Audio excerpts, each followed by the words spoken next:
Jambo mwanafunzi, leo ningetaka tupitie video fupi, ningetaka tuweze kuangalia mfano wa insha ya ripoti. Na tuko na ripoti hapa ya jopakazi lililoteuliwa kuchunguza vyanzo vya matokeo duni katika somo la Kiswahili shuleni panda shuka. Kitu cha kwanza tunaona hapa ni kuwa tuna kichwa na kichwa kimeeleza ni jopo kazi lipi na linachunguza nini na eneo ni lipi. Kitu pengine unaweza ongeza hapa ni mwaka, pengine useme mwaka wa 2023. Ukifika katika utangulizi, ni lazima uandike kijimada utangulizi, na utangulizi tulisema unaeleza usuli au historia fupi au ni nini kilipelekea ile ripoti itayarishwe. Na tunaona kwamba halmashauri ya shule ya Pandashuka iliteua jopakazi kuchunguza vyanzo vya matokeo duni katika shule ya Pandashuka. Shule lilishinikizwa kufanya hivyo baada ya kushuhudia visa vingi vya wanafunzi kubunda mitihani kichwa mgomba kwa muda wa miaka miwili mtawalia. Halmashauri hiyo iliteua jopo la watu 6. Kwa hivyo waliotwikwa jukumu hiki walipewa muda wa mwezi moja kufanya utafiti wao na kuwasilisha ripoti hiyo tarehe ambayo imetajwa hapo. Wanajopo wafuatao ndio walioteuliwa. Kwa hivyo mwanafunzi, kitu cha kwanza ni lazima ueleze nini kilipelekea kwa ile ripoti itayarishwe ama ule uchunguzi. Jambo lingine ni tarehe ile ripoti itakapowasilishwa. Alafu ni lazima uandike wanajopo, na kumbuka kwamba huwa tuna mwenyekiti na katibu, alafu hao wengine ni wanajopo. Wakati mwingine naona wengine wanaandika hata mweka hazina, la, tafadhali mwenyekiti, katibu na wanajopo. Haya, sehemu ya pili ni mbinu za ukusanyaji data, na hufai kuandika mambo mengi sana hapa. Wanajopo walitumia mbinu ya hojaji, mahojiano na kurekodi katika hatua zao za ukusanyaji data. Kwa hivyo, hufai kuandika mambo mengi sana, unataja tu na unaeleza tu zile mbinu za ukusanyaji data. Kisha kutoka pale unaandika kijimada matokeo ya uchunguzi. Juhudi na jitihada za wanajopo kufanya uchunguzi ziling'oa nanga na kutia fora baadhi ya maswala yaliyodhihirika dhahiri kama yafuatayo. Kuzuka na kuenea kwa kijilugha cha Sheng. Alafu unaeleza kwa kifupi, unaeleza, unaweza jisomea hapo.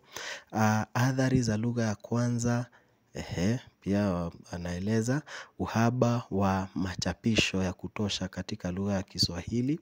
Alafu mtazamo hasi kuhusu lugha ya Kiswahili, sera duni shuleni, uhaba wa walimu wanaofunza Kiswahili, silabasi ya Kiswahili kuwa pana, somo la Kiswahili kutengwa muda mchache ama kutengewa muda mchache.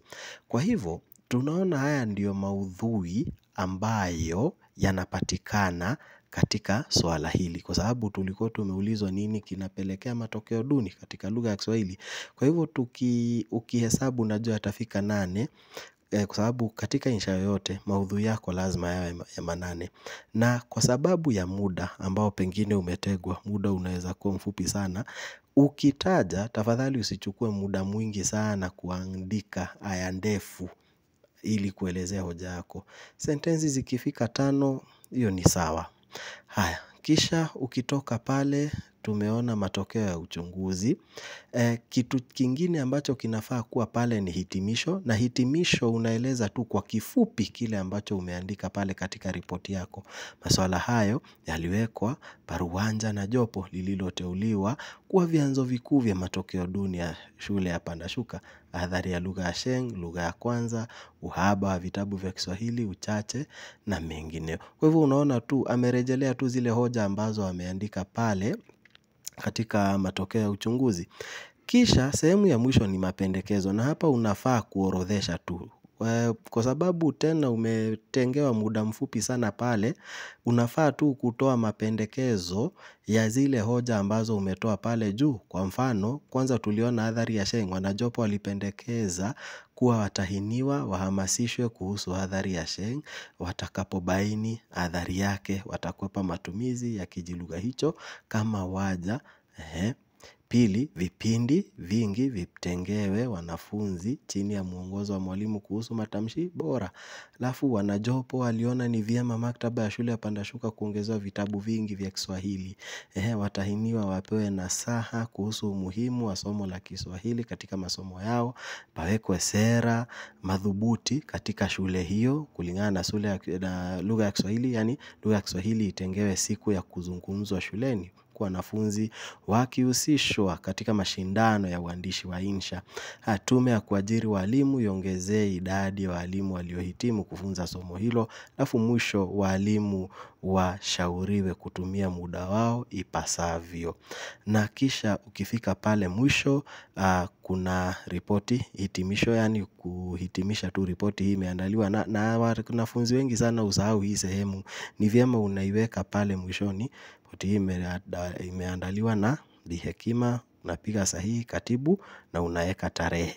Na kwa sababu wengine wenu ama wengine wanafunzi, hapa tunaona katibu ni Bi Hekima, na ukiangalia pia hapa juu katibu ni Bi Hekima. Kuna wengine wataandika kwamba Mzee Busara ndiye wewe.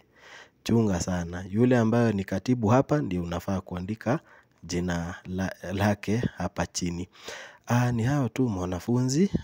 Nitajaribu hapa kwa description uweze kupata hii nakala ama huu mfano, na hadi wakati mwingine, shukran.